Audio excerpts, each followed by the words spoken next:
Well, welcome back, my gardening friends. Well, on my last upload we noticed that some of the carrots were dying off, and some of these others are showing signs of stress of some description. And after a comment I did look it up, and it looks like we have carrot leaf blight.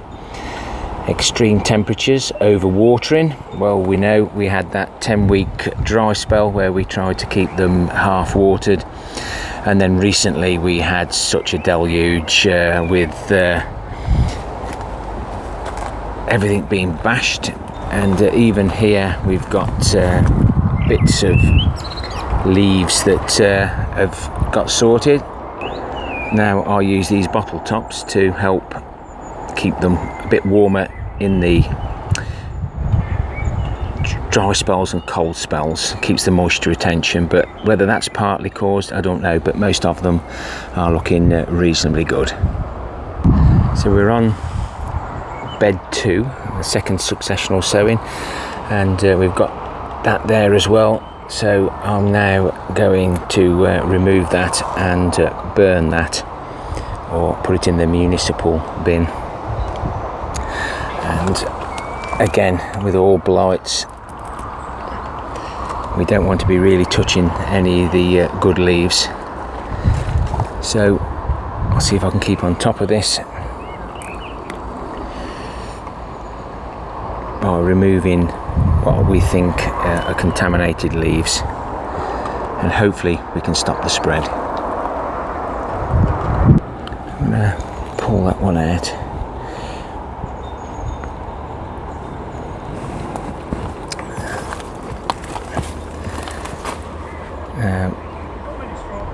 This one here has gone brown as well.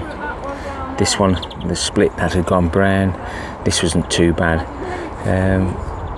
That one doesn't look too bad at the moment, so, but the leaves are very brown and horrible. I've also noticed that even the giant carrots are suffering a little bit. Not heard of carrot leaf blight before, so I thought I'd share this, and if you've got any comments on this, but yeah, if you Google it, it gives you a completely clear description. I've resown all those because of the heat. These have now been netted. I was recommended, well, if you can net that one, if we can put plastic on this one as a cold frame, then how about a little bit of shade for them to stop the heat of the sun getting to them. We are forecast some really high temperatures. By the time you watch this, it could be one of the hottest days that we've had, as it would be today. These are the good onions, the ones that didn't go to seed. Telltale signs there are the ones that have gone to seed. We use those first. We won't store them. We'll try and store those, and we replace them with the overwintering kale. This is like the purpley blue variety. So the brassica bed, I stuck one in there, one there, wherever we've got a space. The outdoor cucumbers and courgettes were also knocked about. Certainly lots of holes in them. It's just held them back a little bit, but no doubt they will recover.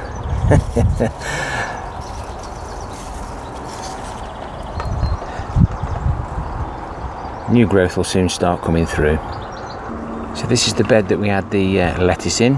I'm thinking about taking this rainbow chard out as well, but interplanted amongst all that are some more radishes, and hopefully we won't get any more issues with the celery that's in the raised pallet bed. There's a pond liner down there, and we water from the top, and I'm pretty sure now all the debris there in the middle of the screen was from the hail. Some of them got really badly bashed. Halfway down the broad beans, and again this plant at the front is the only one that we had the black fly issues. I think the smell kept the rest away, and we've been having some hearty crops off these, and I'll go pick the best stalk and leave them on. Shan't take any off at all, and we'll save those for seed. And the giant cabbage seed, red cabbage seed, that's hanging there now, drying nicely. And a spare celery, so it's in with the elephant garlic bulblets. Only one's really shown, so that's where its new home will be. It doesn't take long for the radish to come up. That's only a few days old, and it's up and going. The square foot gardening has been a real good asset to my growing spaces. These carrots here looking quite good and healthy, so I'll keep away from them. Hopefully whatever it is doesn't spread. And new for me this year is the New Zealand spinach. I'll put a few plants in there and hopefully they'll trail down. That's on the top row. I'm always up for recommendations what to put into these, and it's been nicknamed the Verti King, but it's my vertical garden.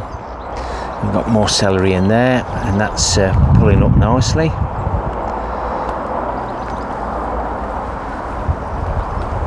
Looking forward to tomatoes and more lettuce harvests. More than enough lettuce grown here. A quick look at the variegated giant onion. Lots of comments about that, and while it's still growing, I'm not going to do absolutely nothing with that. It's really building up there well. Be interesting to see what happens with this over the next 12 months or so. I am going to let it go to seed. My grapes are hanging. The polytunnel, you can't see it very clear, but the polytunnel is absolutely full again. So if anybody can any more information on this carrot leaf blight, much appreciate it. But the temperatures and all the indicators point to blight. It's created with the dampness, fog, heavy rain, drought. I think we've had a bit of everything this year. Happy gardening to you all. Till next time, my friends. Ta-ra for now.